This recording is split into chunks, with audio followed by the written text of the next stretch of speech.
सभी को नमस्कार। और पास में वैसे भी मेरी आवाज़ बहुत तेज़ है, जो 40 साल सुरेंद्र पाल भैया जी जो है बहुत ही जल्दी से हम सब लोगों से जुड़ गए। आप समझ रहे हो कि जितने भी लोग थे सुबह भाई नेम उनको एक एक करके बुलाने भी लग गए थे बहुत जल्दी। एक्सेप्टेंस आइस ब्रेकिंग तो तुरंत हो गई, हमारे लिए अजनबी नहीं रहे जो बिल्कुल 5 मिनट में ही जो है गैप ख़त्म हो जाता है। मैं बच्चों को, सही बात है कि ये इनका थोड़ा माइंडफुलनेस ज़्यादा रहती है। हमारी जो शुरुआत हुई थी यही हुई थी कि सब कुछ बदलते हुए हमने देखा है, और शुरुआत हुई थी कि ये धरती, ये पृथ्वी जो है मानव, ये कब से ये शुरुआत मानव कब आया होगा। तो अलग अलग कयास लगाए जा रहे थे, लेकिन एक कॉमन कॉन्सेंसस के आधार पे लाख सवा लाख सालों पहले जो है मानव इसका धरती पर अवतरण हुआ। और उसमें भी जो है एक करेक्ट कर लें, बच्चे लोग ऐसे ऐसे कर रहे हैं, देखिए हैं? बच्चे लोग ऐसे ऐसे कर रहे हैं। भावना बेटा, मुस्कान बेटा। अच्छा, लाख सवा लाख पहले गलत है बोल रहा हूँ। कितने साल पहले आए? 50-60 साल पहले। लाख हैं? 50-60। अच्छा, देखो ना तो आप लोगों ने देखा ना हमने देखा ये सब जो है, लेकिन चलो मान लेते 50-60 लाख भी, वो भी बहुत साल है। लेकिन इससे पहले जो है ये पूरा का पूरा काल हम लोग जो है सर्वाइवल में ही रहे, अपने आप को बचाते रहे। पिछले 12-13 हज़ार सालों से जो है हम लोगों ने आग की खोज की, पहिए की खोज की, और जो है खेती करना की शुरुआत की जो है। तो ये विकास का जो क्रम है बहुत धीरे धीरे, लेकिन जो हम इस क्रम में आए हैं वो बहुत ज़्यादा समय नहीं, भले वो 50 लाख रहा है या 1 लाख रहा है, वो एक तरह से नगण्य हो जाता है। 12,000 साल पहले जो है ये सर्वाइवल के साथ आया है, और उसके बाद फिर हमने लॉजिक और माइंड का इस्तेमाल शुरू करना सीख गए जो है, और थोड़ा थोड़ा शक हमारा दिमाग से हम काम करने लग गए, है ना, कि भाई जो है आग पहिए के आविष्कार के बाद फिर हमने, है ना, खाने की चीज़ें हमें जो है अपना जो है सोचने समझने की शक्ति जो है। तो इसमें सबसे बड़ी चीज़ है कि मानव एक ऐसी चीज़ है जो कि हम कुछ सोच सकते हैं, क्योंकि आपने बताया कि जो पशु है या शेर है वो वैसे ही शिकार करता है, उसने कोई उसकी जो शैली में कोई परिवर्तन नहीं आया। लाख साल पहले भी शेर वैसे ही शिकार करता था, है ना, जानवरों का कोई, क्योंकि उनका आचरण निश्चित है। और मानव जो है उसमें बदलाव आ रहा है, और शुरुआत बहुत धुआंधार हुई थी कि इन सब बदलाव के बीच में क्या मानव भी बदला है क्या, क्योंकि बहुत सारी चीज़ें बदली। बहुत सारे जो है राइट ब्रदर्स, आपने कहा कि जो भाप के इंजन से, क्योंकि हम सड़कों पे गलियों में और क्या नाम है मिट्टी से, छप्पर झोपड़ी से आए थे। मेरी शब्दावली दूसरी हो सकती है ना। साइकिल से हम स्कूटर मोटरसाइकिल पे आए, हम जो है पंखे और हवा में आ गए, हम जो एसी में आ गए। ये सब जो है राइट ब्रदर्स के अथक प्रयासों से जो है, राइट ब्रदर्स की स्टोरी देखोगे तो वो ऊँचे।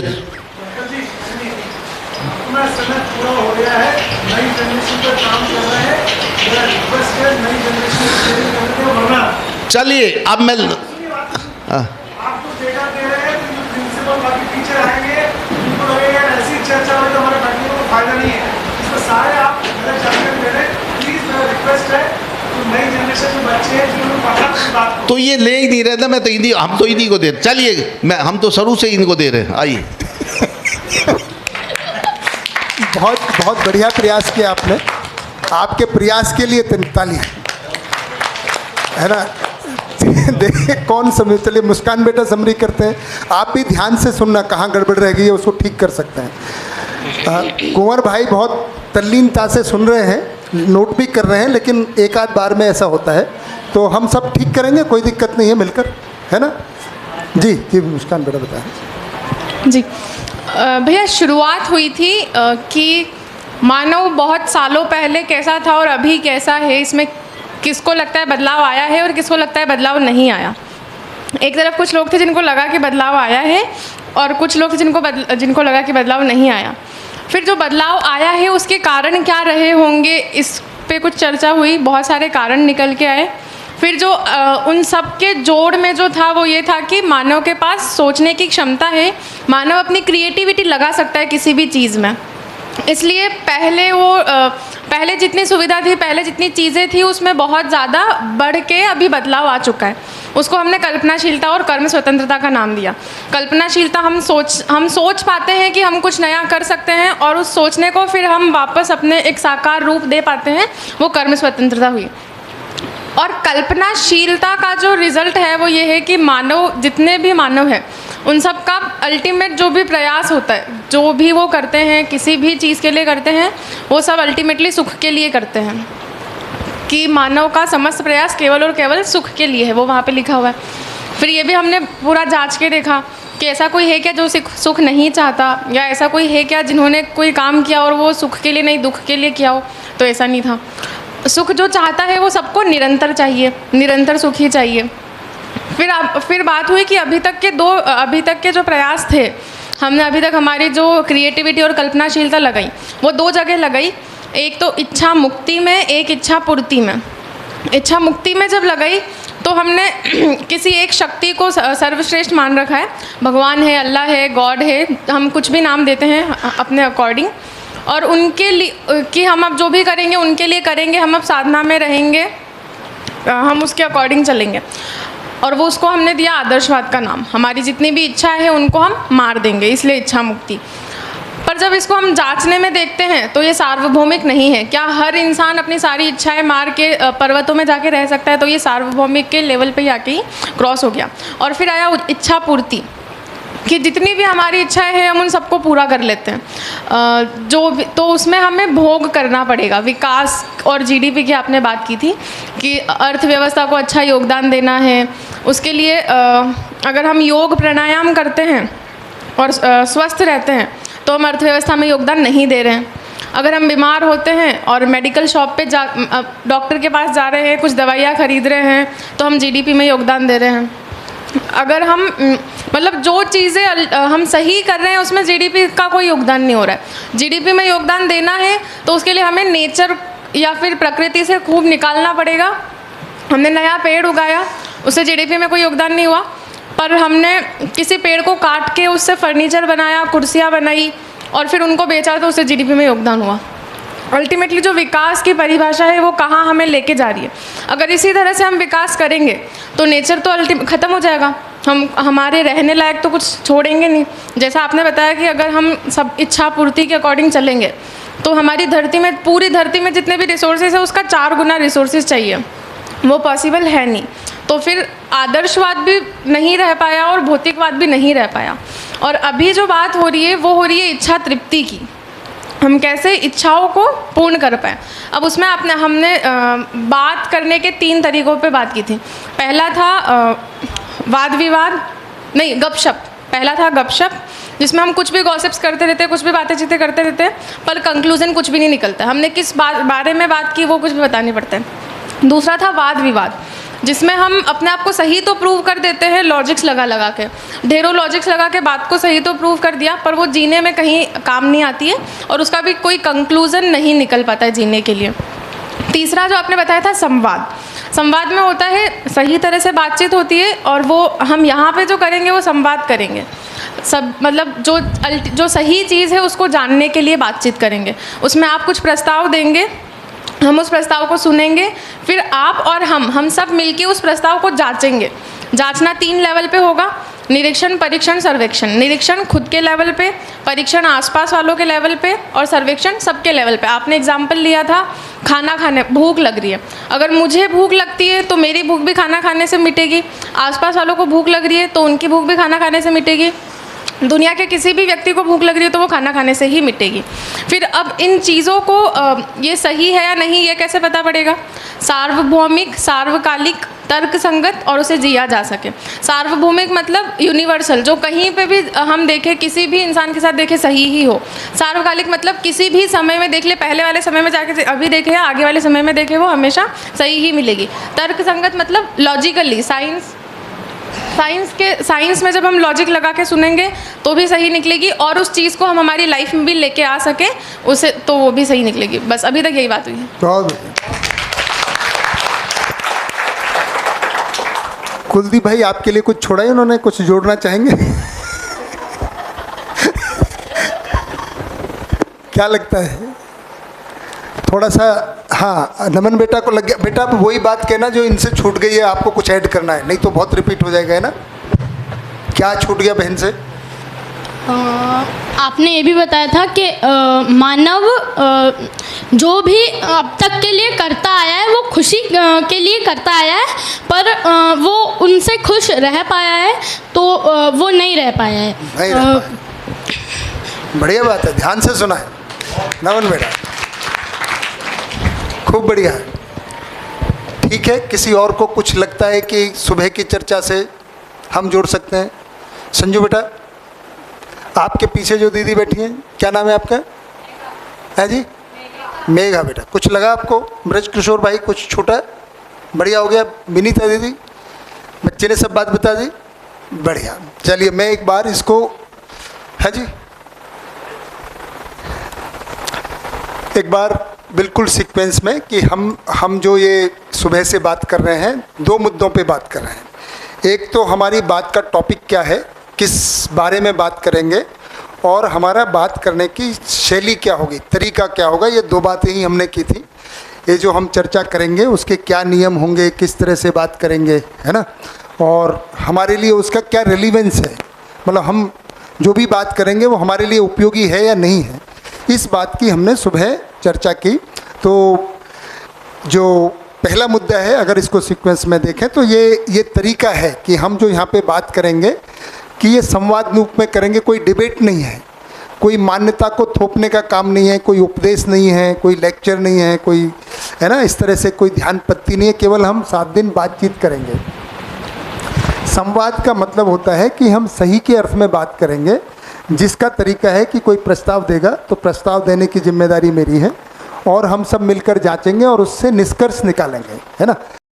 तो पहला निष्कर्ष ये निकला कि अगर पूरी प्रकृति को देखते हैं तो मानव का ही जीना बदल रहा है, बाकी प्रकृति में किसी का जीना बदलता दिखता नहीं है। अगर किसी और का बदल रहा है तो वो मानव के हस्तक्षेप से बदल रहा है। अगर पानी पॉल्यूटेड हो रहा है तो मानव कर रहा है, कोई और नहीं कर रहा है। अगर हवा पॉल्यूटेड हो रही है तो मानव कर रहा है। अगर ग्लोबल वार्मिंग हो रही है तो मानव कर रहा है। तो ये मानव के जीने से में जो बदलाव आ रहे हैं, तो हमने फिर इस मुद्दे को जांचा कि मानव का जीना ही क्यों बदल रहा है। ऐसी क्या बीमारी है मानव कि बाकी सब तो नहीं बदल रहे, मानव ही बदल रहा है। तो हमको दो बातें क्लियर निकल के आई कि पहली तो मानव में बदलने की क्षमता है, सोचने की क्षमता है, जिसको हमने नाम दिया कल्पनाशीलता है, कि वो विचार कर सकता है। जो शेर का उदाहरण लिया आपने, है ना, जो मैंने भी दिया था, इस तरह से बहुत सारे हम देख सकते हैं। मैंने कपड़े का भी उदाहरण लिया था। अगर जानवरों को देखें और पशु पक्षी किसी को भी देख लें, सब वैसे ही जी रहे हैं जैसे थे, है ना। हमने मानव के इतिहास की बात की कि मानव में बदलाव का क्या क्रम दिखता है, तो वो हमको पता चला कि जो 5 million to 7 million years back मानव के पूर्वज आए। कौन से मानव के? जो हम हैं, हम होमो सेपियंस हैं जो आज हम जानते हैं। उससे पहले उनकी अन्य प्रजातियां थी जो धीरे धीरे विलुप्त हो गई, ऐसा एंथ्रोपोलॉजिस्ट मानते हैं। तो ये 60 लाख साल पहले से शुरुआत हुई, और जो मानव अभी इस स्थिति में है वो 2 लाख साल पहले माना जाता है। ऐसा जो साइंटिस्ट हैं, एंथ्रोपोलॉजिस्ट हैं, वो इस बात को स्थापित कर रहे हैं, जो उन्होंने साक्ष्य के आधार पर। आपको पता ही है आजकल कार्बन डेटिंग है, हड्डी को देख लेते हैं, हड्डी की स्ट्रक्चर को देख लेते हैं, और कार्बन एक टेक्निक है कि उसमें कितना कार्बन है, क्योंकि उससे आयु का, समय का अनुमान लगाया जा सकता है। तो ये सब टेक्निक ऑलमोस्ट प्रूवन है नाउ, है ना। तो ये कयास नहीं है कुंवर भाई, ये मोरलेस साइंटिफिक टेक्नोलॉजी है जिसको हम सब मानने लगे, क्योंकि उसी के आधार पे टेक्नोलॉजी से आपके हाथ में मोबाइल फ़ोन है और इसका प्रमाण है कि हम बात कर सकते हैं। तो इसका मतलब वो नियम टेक्नोलॉजीज ठीक हैं, है ना, नहीं तो अगर नहीं होती तो आज हवाई जहाज नहीं उड़ रहा होता, है ना, रॉकेट नहीं जा रहा होता। तो इस तरह बहुत सारे जो नियम खोज लिए गए हैं वो काफ़ी सटीक रूप से खोज लिए गए हैं। तो मानव ने किया क्या है 2 लाख साल? तो हमने जो भी ये स्टडीज़ हुई हैं उनसे पता लगा कि 1,90,000 ईयर्स मानव ने केवल सर्वाइवल सीखा है, जंगलों में कैसे रहा जा सके, जंगली जानवरों से कैसे बचा जाए, जो प्राकृतिक तत्व हैं, एलिमेंट्स हैं, बाढ़ आ जाती है, आग लग जाती है, उनके बीच में कैसे सर्वाइव किया जाए, इसको सीखने में ह्यूमंस होमोसेपियंस ने 1,90,000 ईयर्स लगाए हैं। 12,000 साल पहले के करीब खेती हुई है, कृषि सीखा है। जब उसको ये पता चल गया कि कौन सी चीज़ खाने लायक है, कैसे बीज होता है, उसको कैसे उगाया जा सकता है, तो कृषि का आविष्कार हुआ। फिर देखते देखते घर, तो कपड़े, सब चीज़ों में ध्यान दिया उसने, और धीरे धीरे ये अभी तक इन चीज़ों में काम किया है, जो कि कल्पनाशीलता और कम स्वतंत्रता का प्रमाण है, प्रूफ है, क्योंकि और किसी प्रजाति ने ये नहीं किया है। बया घोंसला बनाती है, लेकिन आज भी वैसा ही बनाती है जैसे लाख साल पहले बनाते थे। हम लोगों ने पहले जैसे झोंपड़ी बनाते थे, आज ऐसी झोंपड़ी नहीं है ना। पहला जैसा कच्चा घर, कच्चे से मिट्टी ईंटों का घर, फिर कंक्रीट, फिर तो भी स्टील स्ट्रक्चर और पता नहीं क्या क्या, है ना। अभी तो होड़ लगी हुई है कि कौन 1 किलोमीटर की बिल्डिंग पहले बना दे, 700-800 मीटर तक तो पहुंच ही गए हैं, है ना। बुर्ज खलीफा दुबई में है, बहुत ऊंची बिल्डिंग है। कोरिया ने उससे, साउथ कोरिया ने उससे बड़ी बना दी है, ऐसा सुन रहे हैं। तो ये अभी कंपटीशन है। ये मानव की कल्पनाशीलता है कि वो उसके आधार पे नई चीज़ों को बना सकता है, ये क्षमता है।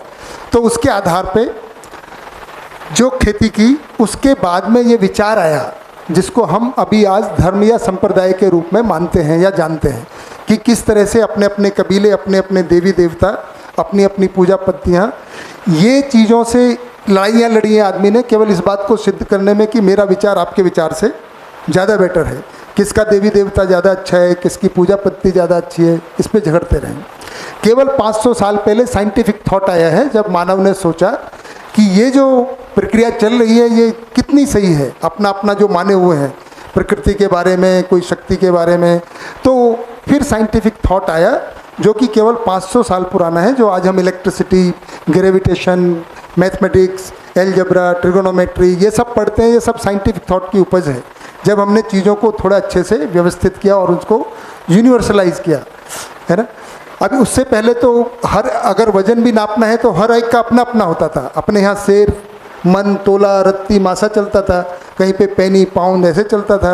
अगर ज़मीन नापना है तो ज़मीन नापने के कितने तरीके थे। अब हेक्टेयर या एकड़ एक स्टैंडर्डाइज यूनिट हो गई है। अब कुछ भी आपको नापना है तो वर्ल्ड ओवर आप 1 किलोग्राम है, तो ऐसा नहीं कि हिंदुस्तान का 1 किलोग्राम है, पूरी मानव जाति ने उसको स्टैंडर्डाइज कर दिया है, भाई इतने को ही 1 किलोग्राम बोलेंगे, राइट।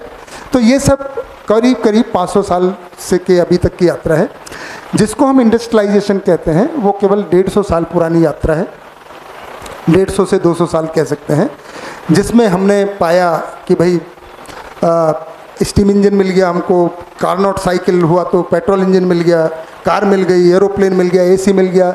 ये जितनी भी सुविधा की चीज़ें हैं वो हमने पिछले 150-200 साल में पाई हैं। परंतु उसका परिणाम क्या हुआ है वो हम सब जानते हैं। इनको पाने के चक्कर में हमने जो सर्वाइवल पहले सुनिश्चित किया था उसी सर्वाइवल पर क्वेश्चन मार्क कर दिया है, बैक टू स्क्वायर वन। अभी हमारा इस धरती पर सर्वाइव करना क्वेश्चन मार्क आ गया है। तो ये क्वेश्चन मार्क निकल के आता है, फिर हम चाहते क्या हैं। सर्वाइवल तो पहले कर लिया था हमने, खेती करके ठीक ठाक थे, अब फिर इतनी सुविधा करके और भी आगे बढ़ते चले जा रहे हैं। जैसे हमने कहा कि अब आदमी के पास, है ना, गाइडेड मिसाइल्स हैं, लेकिन मिसगाइडेड ह्यूमन बींग्स हो गए, उनको पता ही नहीं है किधर जाना है ना। फ़ोन तो स्मार्ट हो गए हैं, we do have what, smartphones, और ह्यूमन बींग्स है, ये आपको सोचना है ना। तो हम इस तरफ, टेक्नोलॉजी हमारे पास बहुत एडवांस्ड है, और ह्यूमन बींग्स अभी भी रिश्तों में, नातों में। तो हमने पाया कि मानव, अगर देखा जाए तो जो संबंधों की अतृप्ति थी वो बराबर बनी हुई है। तो कर क्या रहा है, इसको हमने जब जांचा तो पता लगाया कि मानव का सारा प्रयास सुखी होने के लिए है। मानव जो कुछ भी करता है, तो हमने ये चैलेंज किया आपस में, एक दूसरे को जांचा कि क्या कोई ऐसा ह्यूमन बीइंग होगा कि जो ये चाहता हो कि नहीं मुझे तो दुखी होना है, और दुखी होने के लिए प्रयास करता हो। अरविंदर बहन, कोई लगेगा ऐसा आपको? मैडम, शिक्षा में यही देते हैं, क्या देते हैं? सुखी कैसे रहना। तो ये इस वर्कशॉप का पर्पज है। हैप्पीनेस, सुनील भाई ने इसका नाम ही रखा है हैप्पीनेस वर्कशॉप, क्योंकि ये आदमी का मूल आधार ही है कि वो जो कुछ भी करता है, जानवरों के लिए जिंदा रहना आवश्यक भी है और पर्याप्त भी है। It is necessary and sufficient animals, but for human beings जिंदा रहना आवश्यक तो है, survival is necessary but it's not sufficient. इसी वजह से हम देखते हैं कि जिनके पास बहुत सारे साधन होते हैं जिंदा रहने के, वो सुसाइड भी कर लेते हैं। क्यों कर लेते हैं? बहुत सारे इंडस्ट्रियलिस्ट हैं जिनके पास पैसे की कमी नहीं है, रूपवान जिनके पास रूप की कमी नहीं है, बहुत सुंदर हैं, फिल्मों में भी हैं, लेकिन फिर भी सुसाइड कर लेते हैं। ऐसा क्यों है? क्या परेशानी है? प्रदीप भाई, क्या परेशानी लगती है? ये आदमी के पास रूप भी है, धन भी है, बल भी है, जिससे वो सुखी होना चाहता है, फिर भी अपने आप को मार लेता है। सर कहीं ना कहीं सेटिस्फेक्शन नहीं उसमें, उनमें है जी, सेटिस्फेक्शन नहीं है, सेटिस्फेक्शन नहीं है, स्ट्रेस बहुत है, और दोनों कारण। इसका मतलब स्ट्रेस फ्री होना चाहता है, इसका मतलब जिंदा रहना तो है लेकिन स्ट्रेस फ्री होके रहे। उसी को हम कह रहे हैं कि मानव का सारा प्रयास सुख के लिए है। सुविधा की बहुत सारी चीज़ें इकट्ठी भी हो जाएं, उसके लिए पूरी नहीं है। सुविधा आवश्यक तो है, पैसा आवश्यक है, लेकिन पर्याप्त नहीं है, अधूरापन है। तो हम वहाँ तक तो आ गए हैं जहाँ हमने सुविधाओं का अंबार लगा लिया है, हमारे पास सुविधाओं की कोई कमी नहीं है, परंतु वो अधूरा है। अभी मानव की यात्रा, अभी यहाँ की जो वर्कशॉप है, ये आगे की क्या आवश्यकता है उसकी बात है। सुविधा के लिए तो सब कुछ वैज्ञानिकों ने, इंजीनियर्स ने, डॉक्टर्स ने सब कुछ कर दिया है ना, जितना आवश्यक है, बल्कि कुछ ज़्यादा ही कर दिया है जितने की जरूरत भी नहीं है। Now what next? अब क्या करें? 2 लाख साल में इतना कर लिया, अब आगे क्या करें? और अभी अभी ऐसा भी होता जा रहा है कि जब सब काम रोबोट कर लेंगे। है जी, माइक होगा पास, क्या कहते हैं, एक माइक तो होगा। सर मैं कहना चाह रहा हूँ रोबोट जो है ना, एक ही सेकंड, उनकी थोड़ी उनसे बात पूरी हो जाए फिर आपके पास आते हैं। हाँ जी, नंदिनी बहन बता रही, क्या बताती हैं?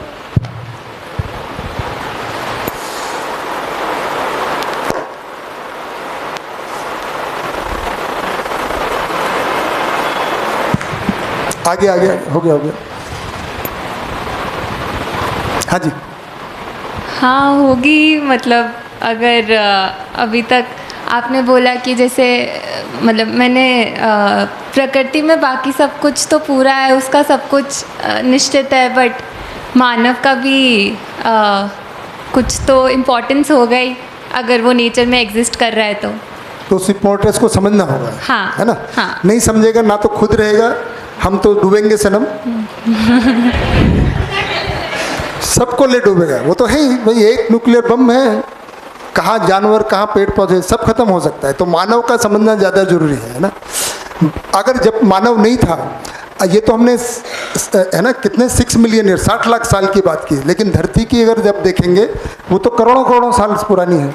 और पेड़ पौधों का आना उससे भी पहला, उसके बाद में जानवर आए, तो वो सब तक तो तब तक ठीक ही था। ये मानव के आने से ही थोड़ा हड़कंप धरती पे केवल 10-12 हज़ार साल में मच गया है। तो इसी को समझने की बात है कि आखिर what is it that human being want, what is that humans want, what is there purpose, what is there importance, है ना। क्योंकि अगर ये नहीं समझा तो बाकी सबका भी बने रहना थोड़ा क्वेश्चन मार्क। हाँ जी भैया, आपका नाम क्या है? My self Sandeep. संदीप भाई, हाँ बताइए। यस सर, मैं ये कहना चाह रहा हूँ कि रोबोट, कहीं भी रोबोट आ जाए, लेकिन मानव का काम मानव ही करेगा। इमोशंस जो है, भावनाएं जो है, वो आप और मैं समझ सकते हैं। मतलब आप ये कह रहे हैं कि मानव का काम लड़ना है तो वो तो मानव ही लड़ेगा। लड़ने की बात नहीं, हम झगड़ने की बात क्यों करें? हम तो प्रेम की, सकारात्मकता बात करें। क्या बात? हम लड़ाई विवाद की ही बात क्यों करें? हम हमेशा पॉजिटिव रहें। हम किसी भी परिस्थिति में अगर पॉजिटिव हैं, चाहे सुख हो चाहे दुख हो, तो आपके साथ अच्छा होगा।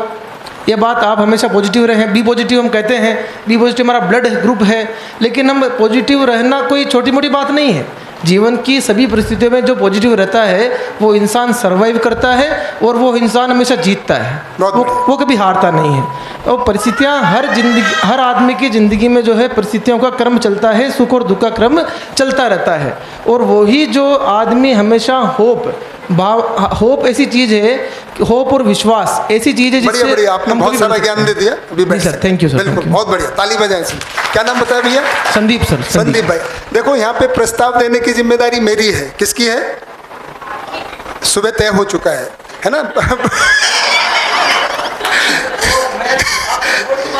नहीं, वो पहले हमारी क्या जिम्मेदारी है वो पहले तय हो गई है। नहीं तो मैं तो सबको ज्ञानी मान के ही बात करता हूँ ना। नहीं तो कुंवर भाई भी बैठे हुए हैं, आप उनको बस माइक दे दीजिए। बहुत सारा ज्ञान है नहीं मनोहर भाई? विद्वानों की सभा है, पर ये तय हो गया भाई, मुझे बुलाया गया है तो देखो प्रस्ताव है जी। नियम क्या, वो सुबह हमने तय कर लिया था। मैं आपको कुछ सुना सकता हूँ? बिल्कुल। देखिए, लोगों से पूछिए, मैं सुना सकता हूँ? आप क्या कर रहे हो? नहीं, इसीलिए सुबह जो नहीं आए ना, उन्होंने बहुत कुछ मिस कर दिया है। हाँ, इसीलिए वही तो पता चल जाता है, वो तो बोलने से पता चल जाता है कौन कब आता है। सुरेंद्र पाल भैया, जी भैया, मैं एक बात बीच में बोलना चाह रहा था, चूँकि अपने बीच में एक तो महेश्वरी पब्लिक स्कूल की प्रिंसिपल मैम और टीचर्स, और जी महेश्वरी पब्लिक स्कूल MPS और SMPS, अच्छा, 2 अलग अलग स्कूल हैं। हाँ जी। तो उनकी प्रिंसिपल, वाइस प्रिंसिपल, बाकी टीचर मैम्स आई हैं सभी जी। तो ऐसे में जो बात मुझे अपील करी जी, क्योंकि हम जो एजुकेशन लाने का प्रयास कर रहे हैं तो इनकी सबकी इन्वॉल्वमेंट बहुत ज़रूरी है। जी, क्योंकि ये प्री लंच सेशन में नहीं आए थे, तो एक बात मैं चाह रहा था सब थोड़ा ध्यान देवें कि जो आपने बहुत गहरी बात कही कि साइंस के अनुसार, एंथ्रोपोलॉजिस्ट के अनुसार 60 लाख साल से मानव इस धरती पे है। इस होमोसेपियन के रूप में जैसे हम अभी दिखते हैं, ऐसे 2 लाख साल से हम हैं। उसमें से 1,90,000 साल तो हमने खाली जंगल में जानवर से और प्रकृति के आपदाओं से बचने में, जिंदा रहने में लगा दिए। खाली 10-12 हज़ार साल पहले खेती का बारे में समझ आई मानव को, खाली 10-12 हज़ार साल पहले। उसमें से उसके बाद ये जो धर्म के नाम पर संप्रदाय बने हैं, ये कुछ हज़ार साल पुराने हैं। जैसे श्री कृष्ण 5,000 साल पहले के हैं, श्री राम मान लो 10,000 साल पहले के हैं, है ना। ईसा मसीह 2,000 साल पहले हुए हैं, महात्मा बुद्ध, महावीर स्वामी 2,600 साल पहले हुए हैं। तो ये सब भी कुछ हज़ार साल पहले हुए। विज्ञान को आए हुए 500 साल हुए हैं। 150 साल पहले औद्योगिक क्रांति हुई। ये जितने बाजार में सामान, जो सुविधाओं का अंबार लगा हुआ है, ये सब का आविष्कार पिछले 150 साल में हुआ है। कार से लेके हवाई जहाज तक सब 150 साल में आए। 150 साल में हमने ये जड़ संसार में तो इतना प्रगति करी है और अंबार लगा दिया सामान सुविधाओं का, लेकिन उसका परिणाम क्या हुआ? जो आपने बताया था, स्टीफन हॉकिंग रिनाउंड साइंटिस्ट जब मुंबई आए तो बोल के अगर ऐसे आदमी दौड़ता रहा तो 30-40 साल ये धरती बचेगी। तो इसको विकास कहें क्या? कि जिसमें 150 साल से औद्योगिक क्रांति के द्वारा सामान सुविधाओं को इकट्ठा करने में पूरी दुनिया की मानव जाति दौड़ रही है सुबह से रात। जितना सामान है सबका बेसिक रॉ मटेरियल वो अर्थ से आता है। मेरा शर्ट है, अगर ये कॉटन का है तो कॉटन भी मिट्टी से, प्रकृति से आ रहा है। मेरा जो मान लो माइक है, इसमें जो जो सामान है, मोबाइल है, बटन है, हर चीज़, बाहर जो गाड़ी खड़ी है, यहाँ जो सीमेंट लगा है, स्टील लगा है, एसी है, लाइट है, पंखा है, कैमरा है, इस सब का बेसिक रॉ मटेरियल अर्थ से आ रहा है। और ये अर्थ में अनलिमिटेड रिसोर्स नहीं है। अगर इसी पिछले 50 सालों में जितनी माइनिंग हुई है दुनिया में, पिछले 2 लाख साल में नहीं हुई। जितने पेड़ कटे 2 लाख पिछले 50 सालों में, या जितने जानवर कटे हैं, इतने 2 लाख साल में नहीं हुए। अगर इसी स्पीड से आदमी पैसा इकट्ठा करने के लिए करता रहा, नेचर का एक्सप्लॉयटेशन और दूसरे ह्यूमन बीइंग का एक्सप्लॉयटेशन, तो अब कोई पंडित की भविष्यवाणी नहीं है। ये 11,000 रिनाउंड साइंटिस्ट की डिक्लेरेशन है कि अगर इसी तरह से ग्लोबल वार्मिंग बढ़ती रही, चीन ने अकाल घोषित कर दिया है। हमने 122 साल का गर्मी का रिकॉर्ड तोड़ा अभी पिछली गर्मी में। कनाडा में और यूरोप में पानी स्प्रे करना पड़ा सड़कों पे, इतनी गर्मी हो गई, स्किन जलने लगी, लोगों की आदत नहीं है। अमेरिका में कुछ इलाके में अकाल घोषित हो गया है, हर साल रिकॉर्ड टूटने वाला है। ऐसे गर्मी बढ़ती रही तो नॉर्थ और साउथ पोल की जो आइस मेल्ट होगी, 6 मीटर सी लेवल बढ़ेगा, तो 30 शहर 2050 के पहले डूब जाएंगे। किनारे नहीं, पूरे शहर डूब जाएंगे।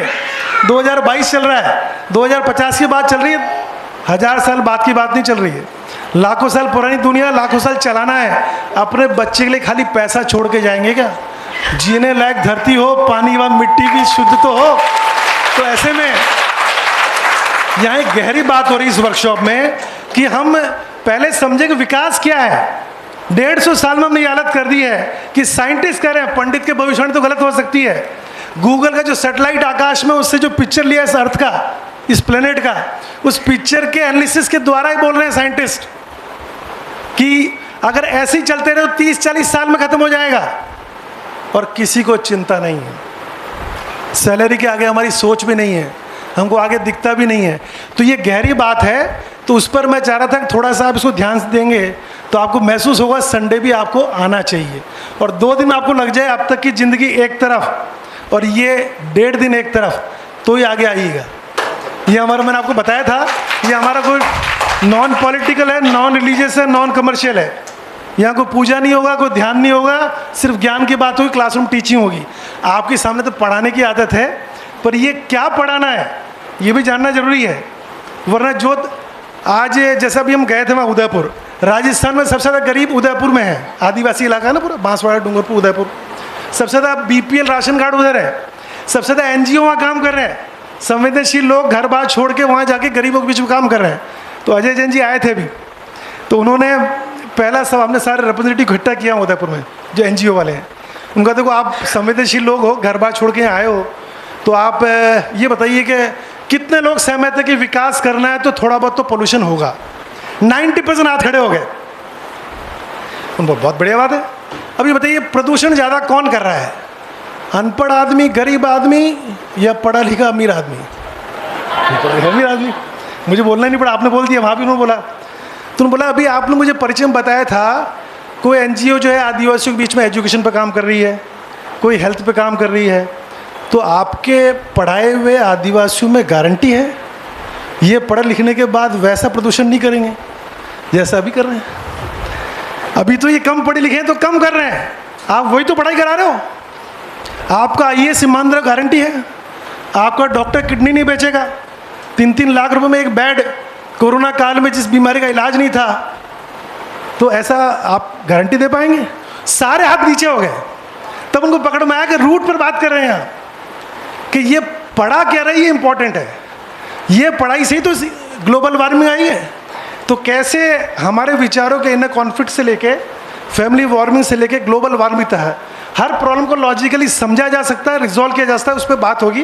पर गहरी बात है, इसलिए डाइजेस्ट एकदम नहीं होती, क्यों? हमारा अभ्यास नहीं इस तरह के जीने का।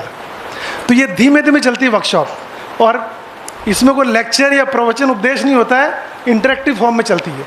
तो मेरा रिक्वेस्ट है आप थोड़ा सा ध्यान देंगे तो आपको लगेगा कि आपकी नीड है।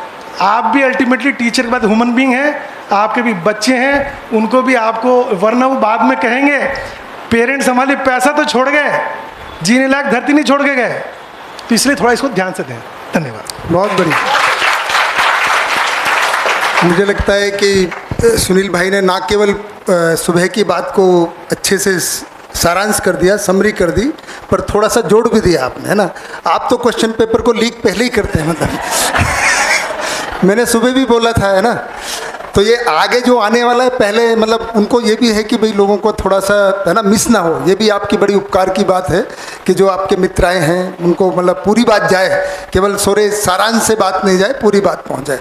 बहुत बढ़िया सुनील भाई, धन्यवाद। आपने मेरा इनको खाली ये लगे पार्टी अभी शुरू भी है। अच्छा, ऐसा है? नहीं, 7 दिन में इनको थोड़ा ओवरव्यू आएगा कि क्या हो रहा है और हम कहाँ पर चूक रहे हैं और कहाँ हमको सावधानी बरतनी है। अभी तो शुरू भी नहीं हुई, अभी तो, है ना, पुरानी बात ही कर रहे हैं। ठीक बात है। आगे की बात क्या है, अभी तो, है ना, हमारा जो मुख्य मुद्दा है वो तो शुरू होने वाला है ना। तो बढ़िया। तो हमने 2 बातों पे अभी तक चर्चा, निष्कर्ष निकाले सुबह से। एक तो मानव का जो जीना बदल रहा है ना, वो क्यों बदल रहा है? क्योंकि एक तो उसके पास बदलने की क्षमता है, जिसको हम कह रहे हैं कि कल्पनाशीलता है और कर्म स्वतंत्रता है। इसको बहुत पहचानने की ज़रूरत है कि ये हमारे में ताकत है ना, कि मानव ने मिलकर आज धरती का स्वरूप को बदल दिया है। तो ये मानव की ही क्षमता है ना। दूसरी बात की कि फिर वो जो भी प्रयास कर रहा है, कर क्यों रहा है? दूसरा सवाल यह है कि जो सारा प्रयास है, इससे पाना क्या चाहता है? तो हमने दूसरे सवाल के जवाब में जब प्रस्ताव को जांचा कि जो कुछ भी मानव कर रहा है वो किसके लिए कर रहा है? सारा प्रयास किसके लिए है? सुखी होने के लिए। ये जो कुछ भी अभी तक किया है और आगे भी जो करेगा, क्योंकि वो मानव की मूल प्रवृत्ति है, उसका मूल नेचर है कि वो सुखी होना चाहता है। तो जो कुछ भी करता है किसके लिए करता है? सुखी होने के लिए।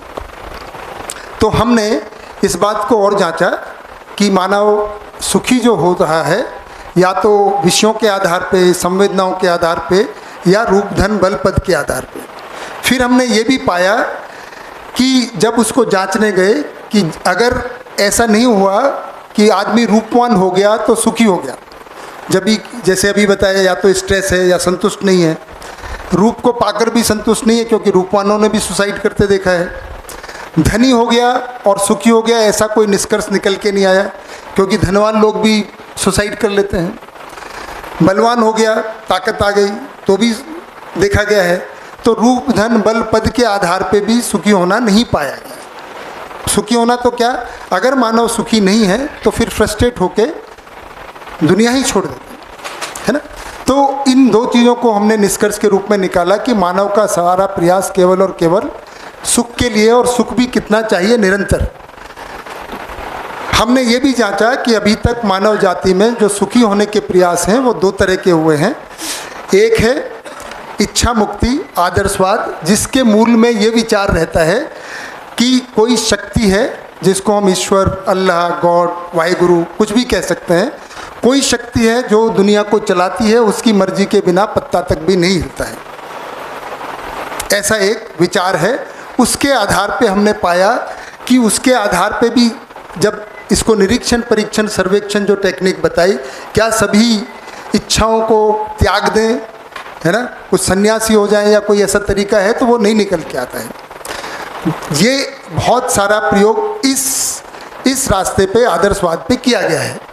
दूसरा जो तरीका है वो भौतिकवाद का हमने नाम दिया कि इच्छाओं को पूरा किया जाए, जिसकी अभी विकास की बात कर रहे थे, जिसकी बहुत सारी बात अभी सुनील भाई ने कर दी है, और इसको है ना मुस्कान बेटा ने, कुमार भाई ने और सबने बता दिया है कि जो अभी हम जी रहे हैं, अभी हम शिक्षा में, अमरिंदर बहन यहाँ पर है कि यहाँ शिक्षा में इस बात को देते हैं कि इस बात को देते हैं?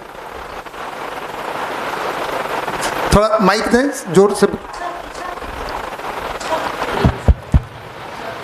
इच्छा पूर्ति, इच्छा पूर्ति ज़्यादा इसी पे एम्फेसाइज, ज़्यादा इसी पे कि ज़्यादा से ज़्यादा कैसे कंजम्पशन बढ़े। जो सारी भी इकोनॉमी है वो किस आधार पर है कि कैसे कंजम्पशन को बढ़ाया जाए। मैं ये भाई का नाम नहीं जानता हूँ, इधर जो भाई स्कूल से आए, आपने जो बताया भैया क्या नाम है, इधर से भी बताएं। जो प्रिंसिपल मैम है वो तो अवनीश सिंह जी हैं। अवनीश जी, जी जी। तो आज जो शिक्षा का मुद्दा है वो किस तरफ है? आज हम ये आदर्शवाद तो नहीं पढ़ाते हैं कि इच्छाओं को त्याग दो, जंगल में जाओ, ध्यान करो, नहीं पढ़ाते ना। आज शिक्षा में क्या देते हैं? सर हमारा मेजर फोकस होता है कि how to fulfil our desires, how to fulfil our desire, वही इसी को ही मैंने लिखा है। Yes. क्योंकि आज का जो मुद्दा है, आज शिक्षा में देखते हैं, और डिजायर भी कितनी, कंजम्पशन, अनलिमिटेड, भौतिक, है ना। कौन सी बताई आपने? Unlimited desires, unlimited desires. अब देखिए, हम इच्छाओं को पूरा भी करना चाहते हैं और अनलिमिटेड भी मानते हैं, तो क्या कोई चीज़ अनलिमिटेड पूरी हो सकती है? नेवर। तो ये तो ऑलरेडी फेल्ड हो गया, फिर ऑलरेडी डूम्ड है ना। अगर if you are saying we have unlimited desire और उनको पूरा भी करना है तो पूरी होगी नहीं, because by definition which is something unlimited can not be fulfilled. तो वी आर स्टक, इसको बोलते हैं कि वी आर स्टक। ये क्या करें? We are stuck sir. We are stuck. So what is the solution? The solution is we have to introspect ourselves. So we have introspected and come up with a solution. There is a third way.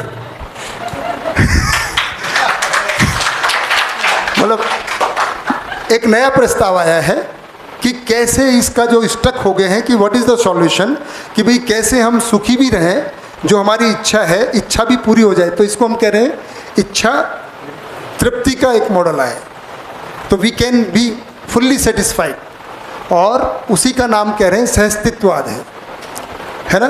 जो नया proposal है, जो यहाँ पे प्रस्ताव है अब, कि ये दो तरीके हमने अभी तक के जो प्रयास हैं सुखी होने के तरीके देख लिए, ये भी यूनिवर्सल नहीं हो पाया, सभी सुखी हो पाए, और इससे हो नहीं सकते, ये तो ऑलरेडी स्टक है, बाई डेफिनेशन स्टक है ना। जैसे भी बात कर रहे थे कि भी धरती पे इतने रिसोर्सेज ही नहीं हैं। अगर हम, सुबह बात हुई थी, अमेरिका के अगर विकास मॉडल को मान लें, जो कि हर विकसित देश, क्योंकि उसी को हम तो विकासशील देश हैं, विकसित देश उसी को मानते हैं। अगर उसी को विकसित देश माने और उसके कंजम्पशन को स्टैंडर्ड मान लें और पूरी 700 750 करोड़ लोग उतना कंजम्पशन करने लगे, तो उतने रिसोर्सेज हैं क्या धरती पर? कितने हैं? कितनी धरतियां लगेंगी? 4 धरतियां लगेंगी, ऐसा साइंटिस्ट टेक्नोलॉजिस्ट लगाते हैं। तो वो तो फेल्ड है, which is something which can not happen, we are running after that, which is the path of self destruction, कि जिस डाली पर हम बैठे हैं उसी को काट रहे हैं। तो क्या सॉल्यूशन है? तो यहाँ पे जो बात होने वाली है कि इसको कैसे रिजॉल्व करें, दैट वी आर स्टक, है ना। जो शिक्षा में जो भी बात की कि भाई अगर आज इस धरती पे देखा जाए मैडम, तो ये आपकी जिम्मेदारी नहीं, मैंने भी बहुत पढ़ाई लिखाई की है, आप भी पढ़ा रहे हैं, आप भी पढ़ा रहे हैं। और अभी तो एक पॉल्यूशन की बात थी, अगर देखा जाए तो जितनी भी धरती पे व्यवस्था है, ग्लोबल वार्मिंग है ना, पॉल्यूशन है, इस सब को कंट्रीब्यूट करने वाले क्या लोग हैं ज़्यादा, बिना पढ़े लिखे या ज़्यादा पढ़े लिखे? तो हम ज़्यादा पढ़ा लिखा के आप कैसे लोग तैयार कर रहे हो? अच्छा, सबसे ज़्यादा दूर से मिसाइल मारने वाला कौन बनाता है, पढ़ा लिखा कि बिना पढ़ा लिखा? तो पढ़ लिख के तो और ज़्यादा है, तो इससे जो अच्छा बिना पढ़ा लिखे रहेंगे ज़्यादा ठीक है। क्या लगता है? जैसे उन्होंने सुनील भाई ने बताया कि भी पढ़ लिख के तो और ज़्यादा पॉल्यूट करेंगे ये लोग, तो क्या सॉल्यूशन ये है कि पढ़ाई लिखाई बंद कर दें? ना रहेगा बांस ना बजेगी, ना होंगे पढ़े लिखे लोग, ना होगा पॉल्यूशन, ना होंगे बात। सब आई फील जो हम पढ़ा रहे हैं, शायद हमारे पढ़ाने की टेक्निक, पढ़ाने का content, it is not in sync with. आपके लिए ताली बजा देते हैं, आपने बिल्कुल सही जवाब दिया। पढ़ाई लिखाई बंद नहीं करनी है, पढ़ाई लिखाई का जो कंटेंट है उसको ठीक करना है। उसमें ये चीज़ आनी है कि कैसे हम मिलकर आपस में भी और प्रकृति के साथ रहें, उसी का नाम सहअस्तित्ववाद है। और कैसे इच्छा भी पूरी हो जाए, भाई इच्छा भी पूरी हो जाए, आदमी सुखी भी रहे और धरती भी बनी रहे, इसमें कोई बुराई है ऐसी पढ़ाई में? ऐसी पढ़ाई होनी चाहिए कि नहीं होनी चाहिए? कितने लोगों को लगता है कि होनी चाहिए? तो अगर आपको पढ़ाना है और आपको पढ़ा के लगना है कि आपने एज ए टीचर अच्छा काम किया, और सुनील भाई ने जो कहा था ऐसा ना लगे कि हमने कैसे लोग तैयार कर दिए, ये जाके फिर एक्सप्लॉइटेशन कर रहे हैं, तो ये कंटेंट की बहुत ज़रूरत है। तो ये आपको जांचना है, अगर आपको जांचना है तो आप फ्री हैं। मतलब ऐसा सुनील भाई मुझे बार बार बोल लेते कि भाई ये बात इनको ज़रूर बता देना। बता दी भैया, खुश हैं आप? देखिए मुझे सुनील भाई ने बुलाया है, अगले 7 दिन में इनके साथ हूँ, जैसा ये कहेंगे मैं वैसे बताऊँ। पर उसमें मेरी भी सहमति है, ऐसा नहीं कि कुछ भी बोल देंगे और मैं कुछ भी बोल दूँगा। सही बात बोल रहे हैं, मैं सही बात बता रहा हूँ। ठीक है सुनील भाई, बढ़िया दीदी। तो ये जो कंटेंट है जो अभी आपने बताया कि पढ़ाई का कंटेंट क्या हो, है ना, वो कैसे, तो पढ़ाई रोकना या पढ़ाई बंद करना सॉल्यूशन नहीं है। सही पढ़ाई क्या हो, पढ़ाई की वस्तु क्या हो, इसका पूरा सार इसमें मिलेगा। इसमें फिजिक्स, केमिस्ट्री, मैथ्स, बायोलॉजी तो रहेगी ही, उससे आगे की भी चीज़ रहेगी। व्हाट इज़ बियॉन्ड साइंस, जो साइंस और टेक्नोलॉजी से तो हमने सुविधा पाई है, पर हम चाहते तो सुखी हैं, सुखी रहना चाहते हैं। आज आप हम सोचें कि हमको जो ज़िंदगी में परेशानी है वो हमारी ज़िंदगी में सुविधाओं की कमी से है या संबंधों में गड़बड़ी की वजह से है? सुविधाएं तो काफ़ी हैं, तो आज हमको दुख या जो भी परेशानियां हो रही हैं घरों में, वो किसकी वजह से है? संबंधों में गड़बड़ियाँ हैं। वो कैसे ठीक होगा? क्या वो फिजिक्स पढ़ के ठीक हो सकता है? केमिस्ट्री पढ़ के, बायोलॉजी पढ़ के, कैलकुलस पढ़ ले तो हो जाएगा शायद। dy/dx समझ में आ गया? मुझे तो आज तक नहीं आया। अच्छा, ब्लैक होल समझने से हो जाएगा क्या? हाँ, क्या पता, भी हमने अभी तक ब्लैक होल नहीं पता चला है, नहीं होगा। क्या समझने से जो बचा रह गया है, शेष क्या बचा है, कैसे हम सुखपूर्वक परिवार में जी पाएँ, इस धरती पर जी पाएँ, सुविधाएं भी रहें और सुख भी रहें, वो कैसे प्राप्त हो? वैल्यूज़, उसी की बात यहाँ पे होगी। Human values, universal human values, है ना। उससे भी ज़्यादा वैल्यूज़ का आधार क्या हो? Emotions. I really feel one has to understand, थोड़ा सा सामने वाले के पर्सपेक्टिव से भी सोचना हमें शुरू करना चाहिए। कौन सामने वाला? भाई मेरे लिए आप सामने वाले हैं, आपके लिए मैं सामने वाला हूँ। अब आपने परिवार की बात करी है तो जी। मैं एक परिवार की ही बात कहूँगी।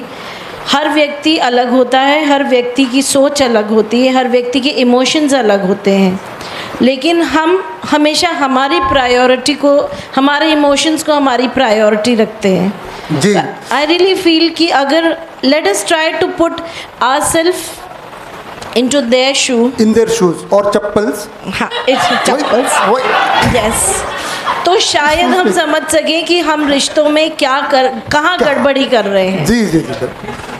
तो दीदी अविनाश दीदी ना, Alpa Singh.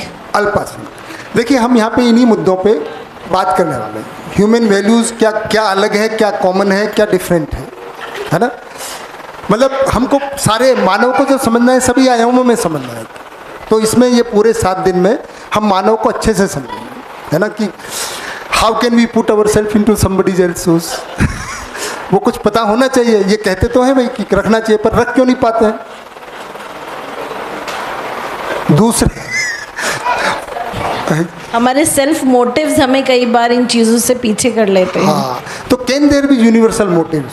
Yes, we have to find उन्हीं को आउट दैट समझना है। Universal motives. तो उसी की हमने बात की कि देयर कैन बी यूनिवर्सल, सार्वभौमिक universal motives, universal all the time, eternal, है ना, तर्कसंगत, लॉजिकल भी। कई बार हमको लगता है बहुत सारी इलॉजिकल बात हो जाती है, और हम जी सकें। तो it's not only theoretical but which is very practical, which can be put in to practice. हम अच्छे से उसको परिवार में जी पाएँ। और आपको जो लोगों ने जी लिया है, मतलब वो उसका प्रमाण है कि अगर जिन्होंने भी इसको सुना है, समझा है और थोड़ा भी अभ्यास किया है, तो वो उस तरफ जो आप कह रहे हैं, they are able to look at other human beings also. तो लेट अस सी, अगर आपके पास समय है तो शिक्षा का भी कंटेंट मिलेगा, और शिक्षा का तो मिलेगा ही सबसे पहले मेरे लिए कि मैं पहले कैसे सुखी हूँ, क्योंकि अगर मानव का समस्त प्रयास सुख के लिए, तो मैं भी मानव हूँ। जिसके पास जो होता है वो बांटता है। अगर मैं दुखी हूँ, फ्रस्ट्रेटेड हूँ, तो मैं क्या बांटूंगा, है जी, फ्रस्ट्रेशन। Yes. और अगर मैं सुखी हूँ तो I try to spread happiness. Happiness. तो पहला जिम्मेदारी क्या हुई फिर? अपने आप को खुश पहले रखना। अपने आप को खुश करना। तो इसीलिए ये हैप्पीनेस वर्कशॉप है। तो आप बिल्कुल सही जगह पर आ गए हैं, बहुत बढ़िया। तो पहले हम सुखी हो जाएं, तो हम फिर अपने टीचर्स को भी, स्टूडेंट्स को भी, सबको सुखी करने की क्षमता रखेंगे। तो देखिए यहाँ की बात अब हम शुरू करते हैं। तो हमने कंक्लूजन किया कि मानव का समस्त प्रयास केवल और केवल सुख के लिए है, और वो भी निरंतर, कंटिन्यूस हैप्पीनेस, एटर्नल हैप्पीनेस। हम ऐसा नहीं चाहते कि मंडे टू फ्राइडे तो सुखी रहें और सैटरडे संडे, ऐसा चाहते हैं कि या सैटरडे संडे तो सुखी हो जाएं, चलो मंडे टू फ्राइडे दुखी हो लें, या दिन में 24 घंटे में से 23 घंटे तो हम सुखी रह लें और 1 घंटे दुखी रहें खूब जम के, वो मंजूर नहीं है। हमको कंटिन्यूस एवरी मोमेंट, हर समय ही सुखी चाहिए, सुखपूर्वक जीना चाहते हैं। वो कैसे हो सकता है? पहली बात तो ये डाउट लगता है, क्या ऐसा संभव भी है? कितने लोगों को लग सकता है ये संभव है कि हमेशा सुखी रहा जा सकता है जी? तो वो कैसे आए? माइक है आपके पास? मतलब हमें कहीं ना कहीं अपने आप को सेटिस्फाई तो रखना पड़ेगा हर कैसे परिस्थिति में। कैसे रखें? बस वही है कि भाई ये सोचना है कि जो हमारे पास है वो सफिशिएंट है, और इसके लिए और डिज़ायर्स के लिए कहीं रुकना पड़ेगा, हमें रुकना पड़ेगा। पर रुक क्यों नहीं पा रहे दीदी? यही तो गड़बड़ है। यही प्रॉब्लम है। यही यही सिखाना है हमने बच्चों को, तो वो क्योंकि कैसे अपनी सिखाएं? डिज़ायर्स को पूरा करने के लिए वो गलत रास्ता भी अपना रहे हैं बच्चे। एक्चुअली ये मुद्दा है कि वो रुका कैसे जाए। देखो ये कहना तो बहुत पहले कबीरदास कह गए। ये तो क्या गज, आप हिंदी में पढ़ाते होंगे, गजधन बाजधन और रतनधन खान, गोधन, आप ही बताइए जरा ठीक से, आपको याद है?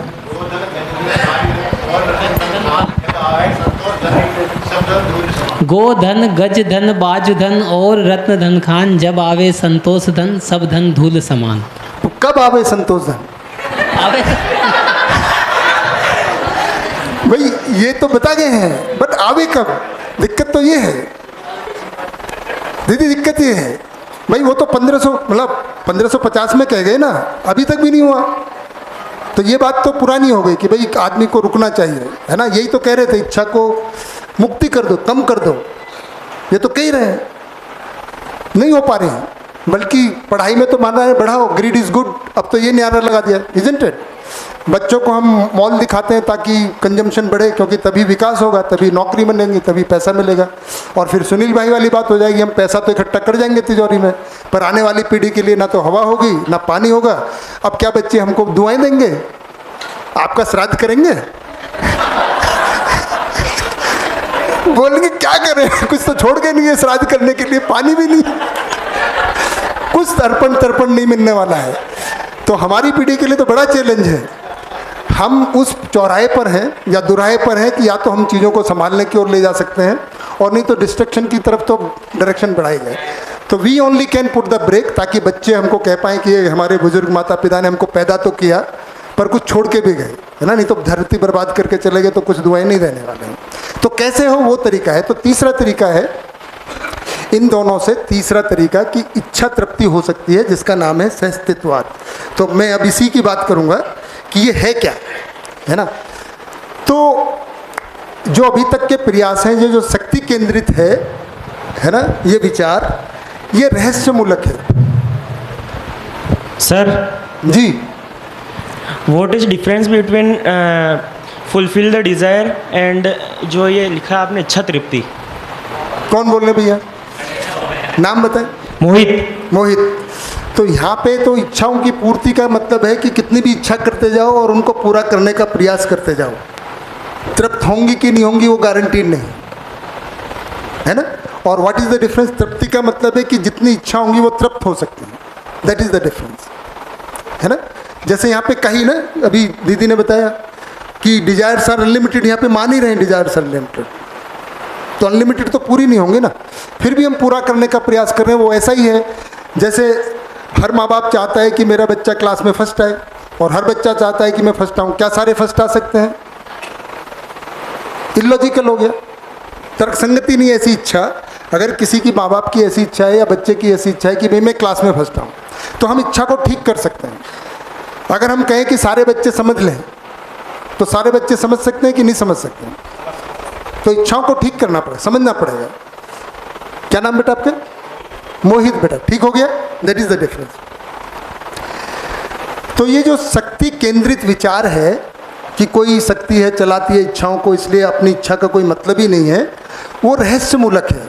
क्योंकि रहस्य क्या चीज़ है? इसे mystery, enigma, we don't know what that power is, we are just assuming. हम केवल मान रहे हैं कि ऐसी कोई पावर है और उसके वजह से चलता रहा है। ये आदर्शवाद का मूल सिद्धांत रहा है।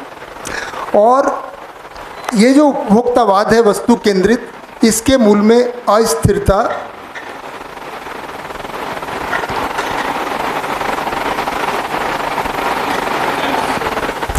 Uncertainty, right from Heisenberg principle of uncertainty. हम ये कह रहे हैं कि हमको यही पता नहीं कि अस्तित्व कभी भी कुछ भी हो सकता है, तो हम कुछ भी सेट नहीं कर पा रहे हैं। इसके मूल में, भौतिकवाद के मूल में पूरी अस्थिरता और अनिश्चितता है, कभी भी कुछ भी हो सकता है। फिर आदमी ये सोचता है कई बार कि अगर एक दिन धरती को ख़त्म ही होना है तो फिर हम क्यों चिंता करें ग्लोबल वार्मिंग की।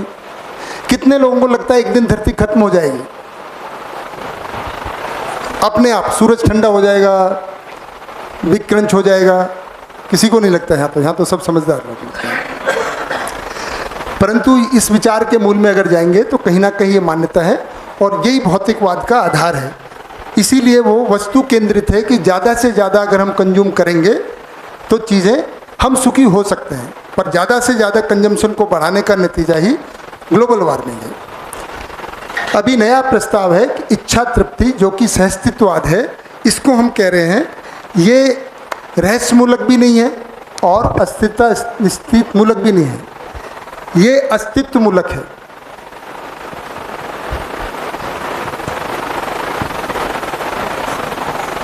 और मानव केंद्रित है।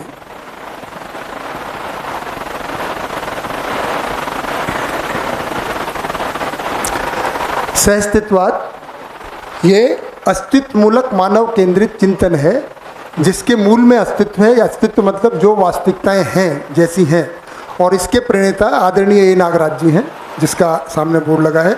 उनके सामने ये प्रश्न बने, उन्होंने इन पर अनुसंधान किया। तो जैसे न्यूटन ने ग्रेविटी का अनुसंधान किया, ग्रेविटी तो उससे भी पहले एग्जिस्ट करती थी, है ना। इलेक्ट्रिसिटी का किसने किया?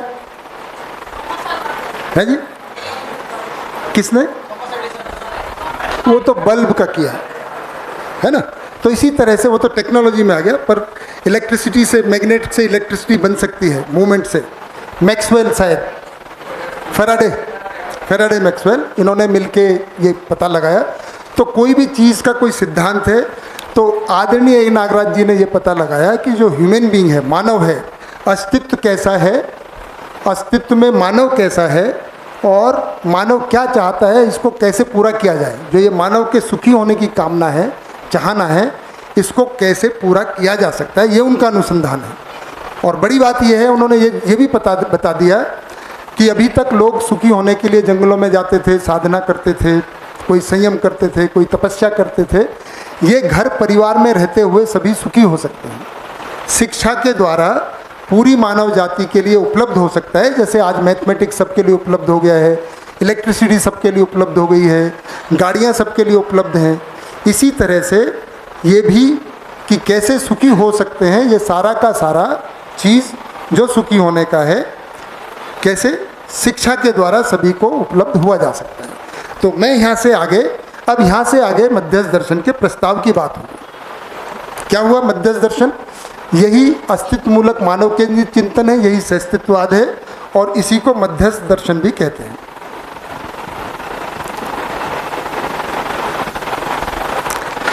इसके प्रस्ताव को मैं उधर लिख देता हूँ कि इसका प्रस्ताव क्या है और फिर उस प्रस्ताव को हम डिटेलिंग करेंगे।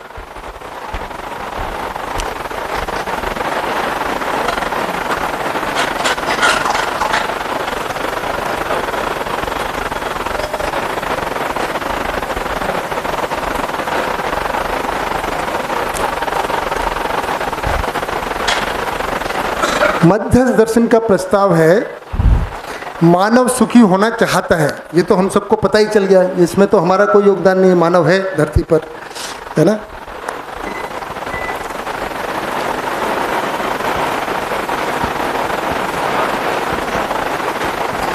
अस्तित्व में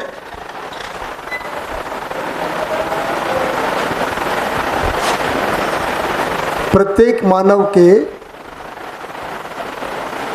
सुखपूर्वक,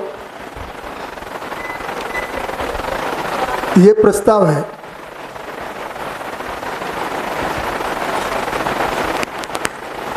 इसी को जीवन विद्या कह रहे हैं, इसी को सहस्तित्ववाद कह रहे हैं।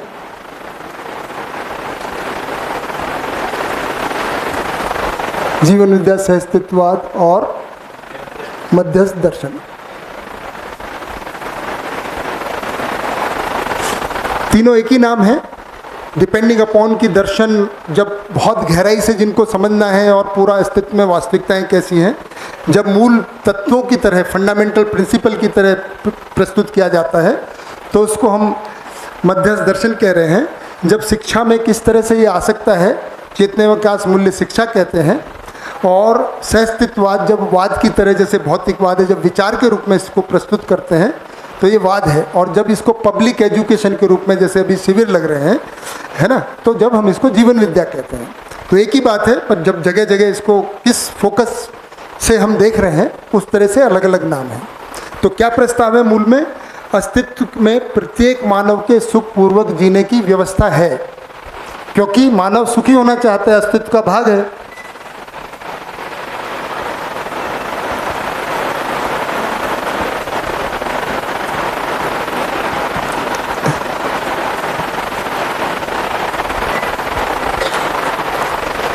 प्रत्येक मानव मतलब एक मानव की बात नहीं हो रही है, सभी मानव,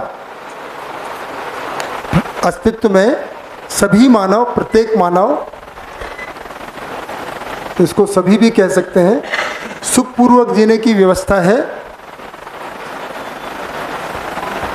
व्यवस्था को समझने व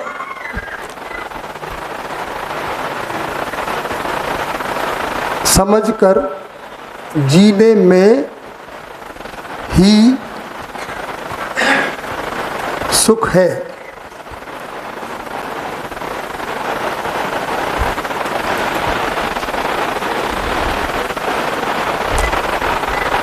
ये प्रस्ताव है मूल रूप से।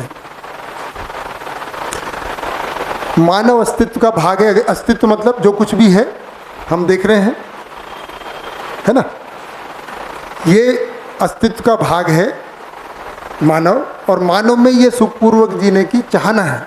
तो अस्तित्व में व्यवस्था भी है। क्या नाम भैया आपका? कमलेश भाई, कितनी बढ़िया बात है। मानव ये अस्तित्व का भाग है, प्रकृति का भाग है, तो सुखपूर्वक जीने की व्यवस्था भी अस्तित्व में। केवल हमको क्या करना है? समझना है। अच्छा, इसका हम समझ सकते हैं कि नहीं समझ सकते? क्या लगता है दीदी, समझ सकते हैं कि नहीं? समझ सकते हैं। इसका प्रूफ है कि हमने बहुत सारे नियमों को समझा है, जैसे एरोप्लेन की व्यवस्था को, कार चलने की व्यवस्था को, ये सब को हमने समझा है और उसको साकार कर दिया, और हम उस तरह से कर सकते हैं। ऐसे ही सुखपूर्वक जीने की व्यवस्था है। व्यवस्था को समझ सकते हैं और समझकर जी सकते हैं। ही सुख का मतलब इसके अलावा तरीका नहीं है। इसके अलावा जो तरीके हैं अभी, भौतिकवाद, कंजम्पशन, वो हमारे लिए एक निश्चित रेशो में आवश्यक तो है सुविधाएं। ऐसा नहीं है कि हमको चीज़ों की आवश्यकता नहीं होगी, वो हमको आवश्यक है, परंतु जितना सर्वाइवल के लिए आवश्यक है उतना आवश्यक है सुखी होना तो समझकर और समझ के जीने में ही होगा। हाँ जी, इस प्रस्ताव में किसी को कोई कुछ पूछना हो? यहाँ तक की जो बात अभी हुई, क्योंकि यहाँ से आगे इसका डिटेलिंग करेंगे।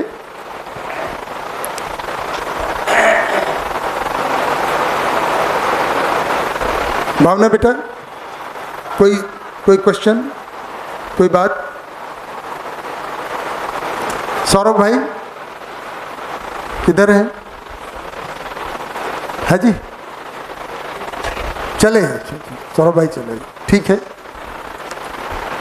और किसी को कुछ कहना हो? कुंवर भाई, क्या नाम है भैया का? कुंवर भाई है ना?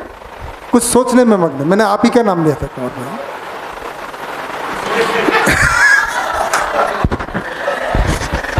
कोई बात नहीं। ये प्रस्ताव में अभी मैंने दिया है, इसमें कुछ आपको कुछ कहना, ये ठीक लगता है? बिल्कुल ठीक लगता है। आपका नाम मैं भूल गया। है जी, संदीप भाई, आपको कैसा लगता है ये प्रस्ताव? सही लगता है एकदम? है जी, हाँ। मेरा मतलब ये जीवन विद्या का प्रस्ताव है, मैंने उसको समझा है, तभी मैंने रखा है कि अस्तित्व में सभी के सुखपूर्वक जीने की व्यवस्था है, पर वह व्यवस्था को समझना है। भैया, मैं ये जानना चाहती हूँ जी कि इसमें जो सुख कह रहे हैं, हाँ, वो है क्या? इसीलिए मैंने जो अंडरलाइन लगा दी है ना, अभी इस शब्द को भी देखेंगे, सुख क्या है, समझना क्या है, व्यवस्था क्या है। ये जो आपने बोला है ना सवाल, ये अंडरलाइन मैंने इसीलिए लगाया है कि इन तीनों शब्दों को अब डिटेलिंग में समझेंगे कि सुख है क्या आखिर। बहुत बढ़िया बात है, पर किसी को इस सवाल का जवाब अभी भी दीदी पूछ रही है, तो सुख क्या है? क्योंकि हर इंसान के लिए शायद सुख अलग अलग हो सकते हैं। हाँ, अब ये भी जांचेंगे कि सबका सुख एक है कि अलग अलग है। ये बढ़िया बात है। आप बताएंगे? आप तो रोज ही कभी भी बता सकते हैं। आप कभी भी सुनते नहीं ना? नहीं सुनती है। चलिए, व्यवस्था को समझना और उसमें जीना ही सुख है। वो तो मैंने लिख दिया है, कुछ अलग बताओ। अलग समझ में आता नहीं, आप समझाएंगे तो समझ में आता। अच्छा ठीक, इसलिए यहाँ पे आए। अरे नहीं, बहुत बढ़िया बात किशोर भाई। मुझे लगा कि यहाँ तो लिखा ही है, कुछ और बताएंगे आप, एक्सप्लेन करेंगे। कई बार कई तरीके से समझाने का प्रयास किया, लेकिन उन्होंने कहा कि नहीं, मैं आपसे समझूंगी नहीं, मैं तो वहीं जाकर समझूंगी। अच्छा ठीक, ये बढ़िया बात है, अच्छी बात है। मैंने कहा ये भी अच्छी बात है, ये भी अच्छी बात है। हाँ, देखिए इसका पता है क्यों ऐसा, इसका और समझने की इच्छा तो है। नहीं, बिल्कुल सही बात है। सब में है, हम सब में है, और हम सभी समझना चाहते ही हैं, कोई किसी से, कोई किसी से, यही है। ठीक बात है। मनोहर भाई कुछ कहना चाह रहे हैं? सुख को यदि अपन परिभाषित करें तो यदि दुख होगा तो ही सुख की अनुभूति होगी, बाकी सुख की अनुभूति नहीं हो सकती है। ऐसा? आप रहिएगा, हम बताएंगे सुख क्या है, और इतना जरूर बताएंगे कि सुखी होने के लिए दुख की जरूरत नहीं है। नहीं, वो क्या होता है कि जब आदमी पैदल चल रहा होता है तो उसको लगता है मेरे पास साइकिल आ जाए तो मैं सुखी हो जाऊंगा, और वो उसी में सुखी हो जाता है। तो उसको जो पैदल चलने का दुख है वो ख़त्म हुआ तो वो उसको साइकिल का सुख मिला मतलब। तो तो कोई न कोई जब तक दुख नहीं होता है तब तक सुख की अनुभूति नहीं होती है। आदमी हमेशा सुख में बना रहेगा ना, तो उसको लगेगा ही नहीं। ऐसा है कि तो आपको थोड़ा दुखी किया जाए ताकि आप सुखी हो जाए बाद में? नहीं, क्या होता है, नहीं होता क्या है कि आदमी ये सोचता है कि जो मुझे मिला है ये तो मेरा राइट है, ये तो मिलना ही है, इसमें तो कोई दो राय है ही नहीं। इसलिए जो है आदमी आप ही है ना। अब आदमी कौन है? मैं। अब निरीक्षण करना है कि मैं क्या सोचता हूँ, आदमी क्या सोचता है, वैसा नहीं। अब आप सोचें, क्या आपको सुखी होने के लिए दुखी होना जरूरी है? सुख मैं अपने में सुख की अनुभूति तभी होगी जब दुख होगा। आपको, किसी को भी नहीं। अब निरीक्षण पे जाएं पहले, इसलिए मैंने टेक्निक बताई। नहीं तो हम क्या करते हैं, नहीं पहले दूसरों के बारे में ज्ञान देते हैं। दूसरा क्या है, एक मिनट पहले पे रहें, दूसरे पे बाद में जाएंगे। हाँ। आप अपने में जांच के देख के बताएं। निरीक्षण, हमने सुबह टेक्निक बताई ना, पहले निरीक्षण करेंगे, फिर परीक्षण करेंगे, फिर सर्वेक्षण करेंगे। आपको सुखी होने के लिए दुख की अनुभूति जरूरी है? सुखी होने के लिए दुख की, मतलब सुख की अनुभूति होगी ही नहीं यदि दुख नहीं होगा तो। ऐसा आपको? तो आपको दुखी किया जाए ना, फिर होते ही है ना। नहीं, हम करेंगे, फिर सहयोग करेंगे ताकि आप ज़्यादा सुखी हो जाए। आदमी रोज सुबह शाम 2-4 गाली, भैया को क्या नाम है आपका? मनोहर भाई। दुखी होते ही हैं तभी जाके सुख की अनुभूति होती है, इसको जांचें। होती है। दूसरा बात बताइए। दूसरा ये है कि एक दुनिया का सिद्धांत है कि कभी भी कोई भी चीज़ स्मूथ नहीं चल सकती, हमेशा नहीं चल सकती, साइन वेव रहती है। ये किसका नियम है? मनोहर भाई का नियम है? नहीं, ये साइंस का नियम है। दुनिया कौन सा, कहाँ लिखा है भाई? हैं? अभी आपने यहाँ पे 4 जगह इच्छा लिखा है। साइंस का जो नियम है, मतलब जो आप बता रहे हैं कि कौन सा कोई भी चीज़ साइन वेव में चलती है। अच्छा, साइन वेव में, ओके। तो अप डाउन। इसीलिए क्या है कि जो अपन सोचते हैं कि निरंतर सुख मिलेगा, वो निरंतर सुख नहीं मिल सकता। नहीं मिल सकता क्योंकि वो साइन वेव है। क्या लगता है? इसलिए निरंतर नहीं मिलेगा। दिशा बेटा कुछ कह रहे हैं जी? चलिए, आपकी बात अब मैं थोड़ा सभा में पूछ लेता हूँ भाई, मैं तो बाद में ही बताऊंगा। दीदी ने सवाल किया, पहले तो इसी पे है ना। संदीप भाई, क्या लगता है, निरंतर सुखी हो सकते हैं कि नहीं हो सकते? अगर हम चाहें तो सब कुछ संभव है। इम्पॉसिबल शब्द खुद कहता है इम्पॉसिबल, तो इम्पॉसिबल चीज़ जैसे तो कुछ होती नहीं है। अगर हम मान ले तो पॉसिबल है, नहीं मान ले तो सब कुछ इम्पॉसिबल है। इसको अगर ठीक कर लें, जो संदीप भाई आप कह रहे हैं, अगर जो नियम है, नियम के अनुसार जो हो सकता है वो संभव है ना। जो नियम के अनुसार नहीं हो सकता तो वो तो संभव ही रहेगा, जो नियम ही नहीं है जिसका, है ना। तो निरंतर सुखी होने का अगर नियम है तो वो हो सकता है। तो इसको हम जांचेंगे, क्या निरंतर सुखी हो सकते हैं कि नहीं हो सकते। मनोहर भाई, एक और इन्होंने पूछा कि भाई सुख के लिए दुखी होना आवश्यक है। कितने लोगों को लगता है ये जो भैया ने बोला कि सुखी होने के लिए दुखी होना आवश्यक है, कितने लोगों को लगता है? भैया कोई हाथ नहीं खड़ा कर। हाँ जी, आप कुछ कहना? मैं कुछ इस पे अपना प्रतिक्रिया देना चाहूँगा। अपना राय देना। आपका और इनके सुख के डेफिनेशन में फ़र्क है। बस आपने जिसको सुख समझा है ना, अभी तक इन्होंने वो सुख को जाना नहीं। वो सुख जैसे कि अपन शब्द एक है और भावार्थ अलग है। जो आप चाह रहे हैं ना वो आप में अनुभूत नहीं हुआ है, बस ये कहना चाहूँगा जी। अशोक भाई है ना? कमलेश भाई। हाँ जी, ठीक है। अभी पहला मुद्दा तो ये आएगा जो दीदी ने सवाल पूछा है ना कि आखिर सुख है क्या। पहले तो उसी को तय करेंगे, तभी ये तय होगा कि निरंतर हो सकता है कि नहीं हो सकता है, या फिर उसके लिए दुख की जरूरत है कि नहीं है ना। तीरथ भाई, ये तो पहले सुख। हाँ जी बताइए, तीरथ दास भाई कुछ कहना चाह रहे हैं।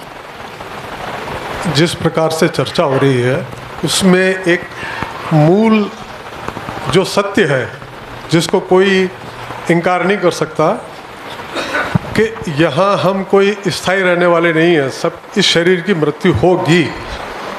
जब इसका साक्षात्कार होगा तो जाकर के हम जिस प्रकार से निरंतर सुख की आप बात कहते हो, क्योंकि ये भी सब सुखी हम शरीर से संबंधित, इंद्रियों के संबंधित, ये ज़्यादातर उनके ऊपर ही है। अब जैसे भैया मैंने एक निवेदन किया था, जिन लोगों ने पहले शिविर कर लिया है। नहीं, मैंने कोई शिविर नहीं किया। नहीं, आप तो इंदौर बता रहे ना होके आए। वो मैं गया था कि किस तरह से किया था, आपने शायद सुना नहीं पूरा। अच्छा, पूरा बताइए। मैं देखने गया था कि किस प्रकार कोई मॉडल परिवार शिकायत मुक्त रह रहा है, ये देखने के लिए, क्योंकि मैंने भी खूब सारी बातें देखी है, अध्ययन भी किया है, अनुभव भी किए हैं। अब बातें तो खूब लंबी चौड़ी होती है, सब जगह होती है, और सुनने के बाद सब बाहर निकल के वही जो ढल रहा है उस पर ही चलते हैं, कोई परिवर्तन नहीं करता है।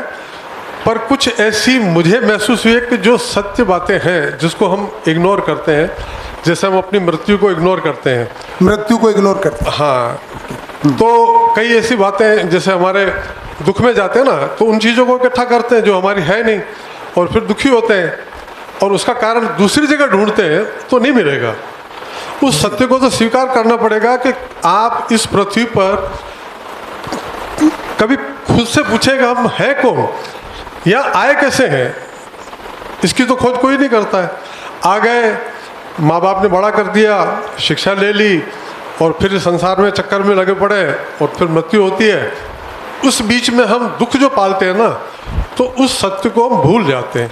ठीक है, अभी आप तरीका बता रहे कैसे हुआ जाए। उनका प्रश्न है कि सुख है क्या। तो पहले तो हम इसी को समझेंगे कि सुख नाम की कोई वस्तु है तो वो है क्या, इस पे कौन कहना चाहते हैं। एक तो मनोहर भैया ने बताया, उन्होंने भी ये बताया कि भाई है ना, दुखी जरूरी है, पर ये सब आसपास घूम रहे हैं। इस प्रश्न में एक प्रश्न उठता है कि ये प्रश्न उठा क्यों। तो वो तो घोर प्रश्न है, स्वाभाविक है। हाँ जी, आप बताइए अशोक भाई। अशोक भाई, किसी बात को लेकर अगर मेरी उसमें जो चीज़ को मैं मानता हूँ या मुझे उसकी स्वीकृति है, जो मुझे अच्छा लगता है, वो सुख है। ठीक है, तो हम पहले सुख से पहले और जो 3 शब्द दीदी आएंगे इस पे, है ना। मैं ये कॉलम बना लिया मैंने। एक तो ये रहेगा कि हम जो भी क्वेश्चन आएगा उसका भी एक कॉलम बनाएंगे, है ना। ये तो निष्कर्ष निकल रहे हैं हम, जो भी है ये निष्कर्ष का कॉलम रहेगा हमारा। ये हमने टेक्निक लिख के रखेंगे अभी 1-2 दिन, जब तक पूरा सबको जहाँ जहाँ जरूरत पड़ेगी, मनोहर भाई ने जैसे भी बताया, क्योंकि हम इस टेक्निक को भूल जाएंगे तो फिर वाद विवाद की तरफ जाएगा। हमको टेक्निक यही रखनी है जांचने की, निरीक्षण, परीक्षण, सर्वेक्षण। अभी जो क्वेश्चन है उनके लिए मैं जगह बनाता हूँ इस तरफ। सुख क्या है, उससे पहले हम थोड़े जो इसमें और बाकी शब्द आए हैं उसको थोड़ा सा देखेंगे। अभी पूरा डिटेलिंग में तो नहीं जाएंगे, लेकिन इसमें जो शब्द आए हैं सुख पे डिटेलिंग में बात करेंगे। एक तो है व्यवस्था, समझ और सुख, 3 कीवर्ड है। और कोई कीवर्ड लगता है आपको इसमें? अस्तित्व तो जो भी है देख रहे हैं, सबको पता है ना, पूरा जो भी हमको दिखाई दे रहा है, मानव हमको पता चल ही रहा है। व्यवस्था है, तो व्यवस्था, समझ और सुख 3 ही शब्द आए हैं। हाँ, जीना आएगा, पर जीना तो हम थोड़ा बहुत जानते ही हैं। तो सबसे पहले हम इसको देखते हैं कि व्यवस्था किसको कह रहे हैं। जिसको हम कह रहे हैं कि हमको व्यवस्था को समझने की ज़रूरत है, व्यवस्था बनानी नहीं है, निर्माण नहीं करना है, व्यवस्था है उसको समझना है। फॉर एग्जाम्पल, व्यवस्था और शासन में क्या फ़र्क है ना।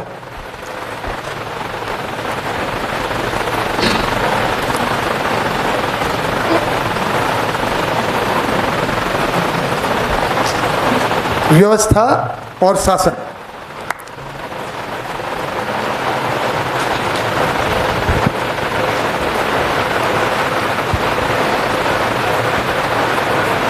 जब हम ये कह रहे हैं कि हमको व्यवस्था को समझना है, तो व्यवस्था के जो आसपास शब्द घूमता है ना, उसको हम शासन कहें। तो क्या फ़र्क नज़र आता है?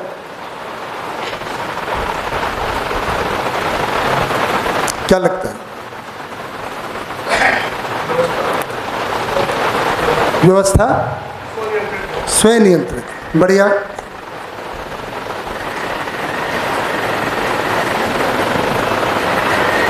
और शासन किसी के द्वारा नियंत्रित।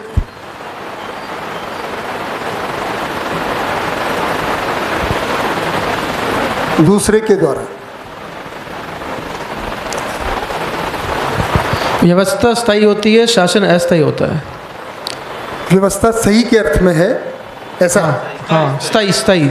व्यवस्था परमानेंट है और शासन नॉन परमानेंट है। स्थायी और ये अस्थायी, अस्थायी। ओके।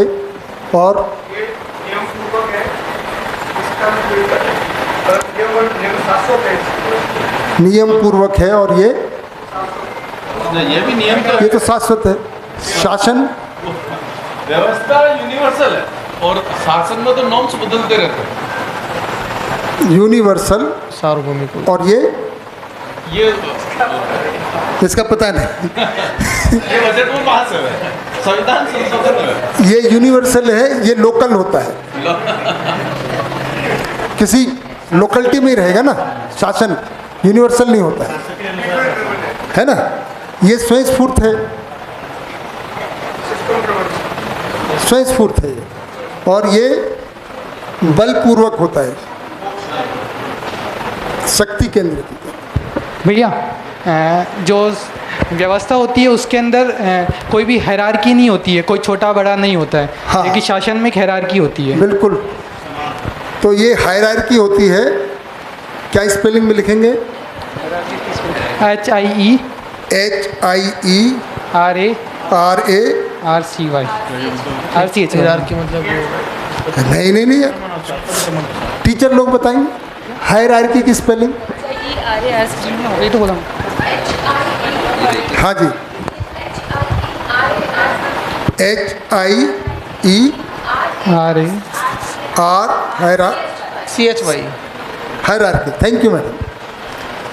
हायरार्की। और इधर नॉन इधर मतलब कोई भी छोटा बड़ा नहीं होता, सब बराबर होते हैं। इक्वल बोल सकते हैं। इक्वल बोल सकते हैं। भूमिका आधारित होती है, समानता आधारित है ना। ये होता है, ये स्वयं स्फूर्त होती है। ये इसके उदाहरण देख लेते हैं, है ना। जैसे हम एक बड़े लेवल पे सोलर सिस्टम को देख रहे हैं, एक बड़े लेवल पे अगर देखें तो सोलर सिस्टम है, सूरज है, उसके चारों ओर कई सारे ग्रह घूम रहे हैं। क्या लगता है, कोई घुमा रहा है उनको या स्वयं स्फूर्त है? सब अपना अपना कक्षा सब पहचानते कि नहीं पहचानते? कोई चलाने वाला, कोई पॉलिटिशियन नियुक्त किया हो, कोई minister, prime minister, president. Solar system अपने आप में व्यवस्था है कि शासन है? व्यवस्था। दूसरा उदाहरण ले लेते हैं, एक पेड़ है, क्या लगता है? व्यवस्था है ना। अगर ह्यूमन बॉडी को ले लें, इसमें सारे अंगों में आपस में तालमेल है, हर कोई अपना काम पहचानता है, किसी के ऑर्डर का इंतजाम रहता है, कब भूख लगनी है, क्या होना है, ब्लड। तो अपने आप में व्यवस्था है, हम इसको पहचान सकते हैं, समझ सकते हैं। तो ये सारे जो उदाहरण हैं, चाहे वो पेड़ है, चाहे शरीर है, इस तरह से पूरे अस्तित्व अपने आप में एक व्यवस्था है। इसी तरह से हम सुखपूर्वक कैसे जी सकते हैं, तो ये स्वयंस्फूर्त होती है, तालमेल होता है, इसमें हार्मोनी होती है और इसमें कॉन्फ्लिक्ट रहता है, क्योंकि शक्ति केंद्रित होता है। अब शासन का रूप देखें तो अभी हम देखते हैं कि स्कूल है, क्या लगता है, व्यवस्था है कि शासन है? कोई स्टेट है, व्यवस्था है कि शासन है? शासन है। अभी हमको व्यवस्था में जीना बाकी है। तो एक तो ये व्यवस्था की बात हो गई। दूसरा, अब हम कहेंगे समझ और भ्रम, इसमें क्या फ़र्क है? अगर समझ नहीं है तो क्या होगा? भ्रम होगा। तो इसको भी देख लेते हैं। एक सवाल है जी, सवाल। क्या मानव जाति बिना शासन के जी सकती है? बिल्कुल, उसी का प्रस्ताव है यहाँ पे। नहीं, शासन तो होगा, कहीं न कहीं व्यवस्था बनानी पड़ेगी। नहीं, व्यवस्था को है नहीं, जो ये शासन है वो व्यवस्था का रूप नहीं है। कमलेश भाई ठीक कह रहे हो, अभी वो शासन है, तो व्यवस्था का क्या स्वरूप होगा उसको हमको पहचानना है, समझना है।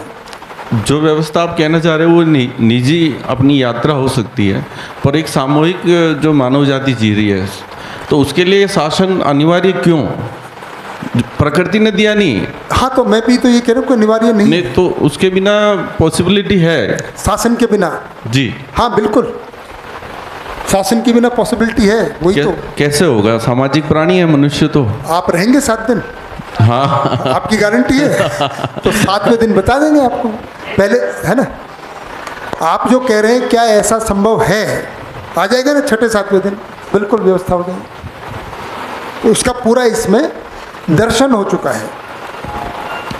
ये जैसे जीवन विद्या से अस्तित्ववाद जी मेरे ख्याल से जो गुरुदेव अभी लगभग 20-30 सालों से चल ही रहा है। जी जी जी। तो उसमें शासन में तो कोई इफेक्ट आया ही नहीं ना, ये कहना चाह रहा हूँ। जो मानव जाति चल रही है शासन में, मैं आपकी मैं समझ चुका हूँ कि जीने की व्यवस्था में सार्वभौमिकता आ सकती है, पर ये शासन से कैसे मुक्त हुआ जा सकता है, या शासन बिना अभी तक ये परिवर्तन क्यों नहीं हुआ? ऐसा जैसा आप कह रहे हैं कि प्रमाणित 7 दिन बाद हो जाएगा, 7 दिन तो हर बार ही हो रहे हैं शिविर में, परंतु वो शासन व्यवस्था तो कहीं बदलती नहीं है। हाँ कमलेश भाई, तो उसके लिए किस तरह से बदलेगी, कितना एफर्ट लगेगा, वो दूसरा मुद्दा है।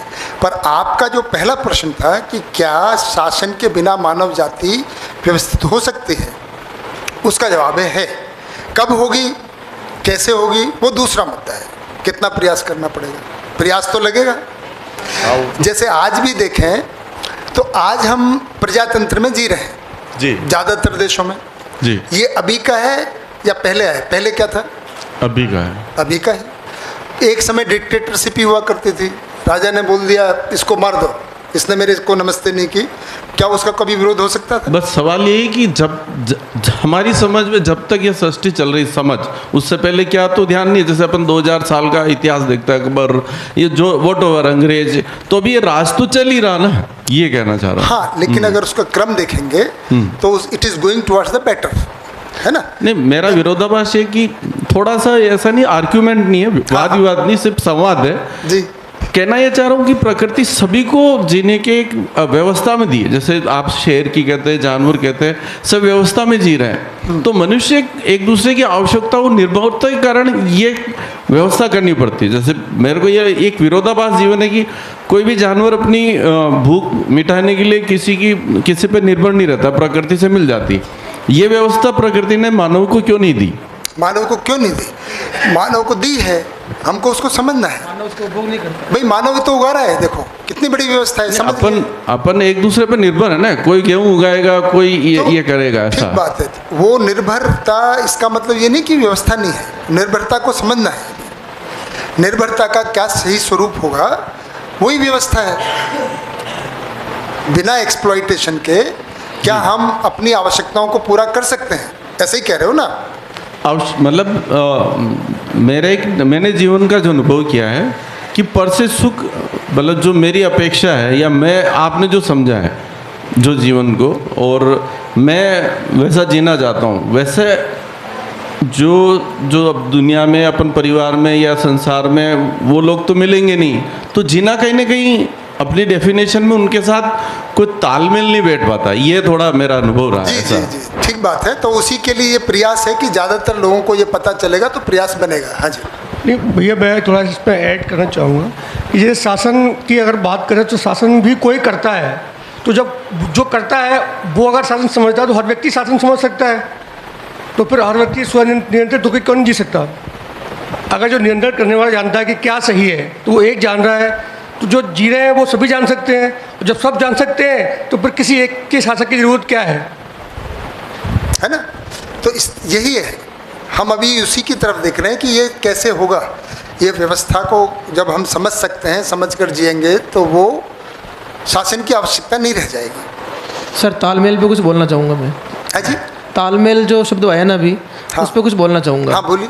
तालमेल यूँ नहीं हो रहा है कि तालमेल जो अपनी जो पीढ़ी दर पीढ़ी का जो, जैसे आप की एज में आपकी एज के लोगों को ज़्यादा अधिक समझेंगे, मैं मेरी उम्र के लोगों को ज़्यादा अच्छी समझ पाऊँगा, और जो बच्चे हैं या मेरे से जो छोटे उम्र के हैं वो अपने साथ के जो बच्चे हैं उनको ज़्यादा अच्छी तरह समझ पाएंगे। तो तालमेल यूँ नहीं हो रहा है कि जनरेशन गैप के कारण तालमेल नहीं हो रहा है। और पहले जो है संस्कार अलग होते थे, पुराने ज़माने में संस्कार ये होते थे, पिताजी ने जो बोल दिया वो फाइनल है। और आज की स्थिति में ऐसा नहीं है कि पिताजी को बच्चों के अनुसार चलना पड़ रहा है। पहले व्यवस्थाएं अलग थी, अब व्यवस्थाएं बदल रही है, तो उस तालमेल में ये अभाव हो रहा है सर, मैंने जो महसूस किया। ठीक है, ये कारण है। हम जब सार्वभौमता की तरफ चले जाएंगे तो जनरेशन गैप भी खत्म हो जाएगा, क्योंकि सार्वभौमता का मतलब ये है कि सबको पता है सब चीज़, है ना? गैप कब है?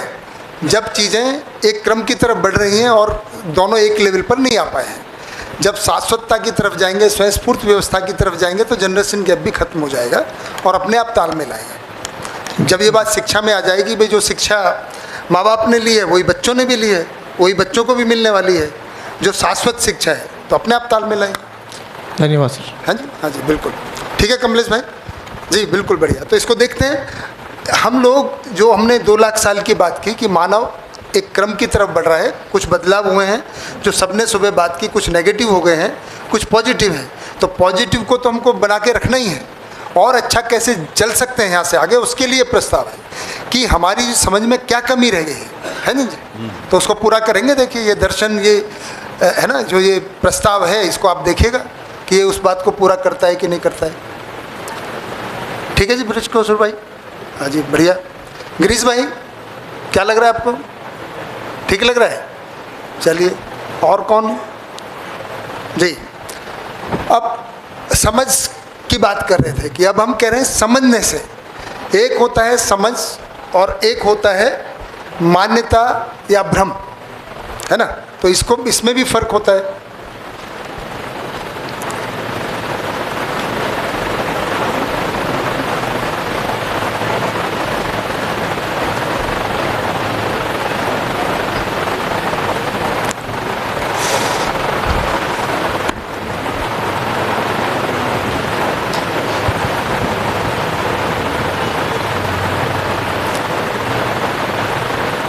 मैंने मान्यता और भ्रम को एक ही लिखा है।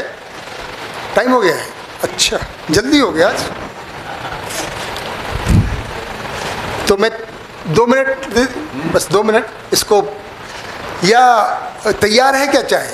चलो इसको आके ही करते हैं फिर। चाय ब्रेक हो गया है, कितने बजे मिलना है? 15 मिनट बाद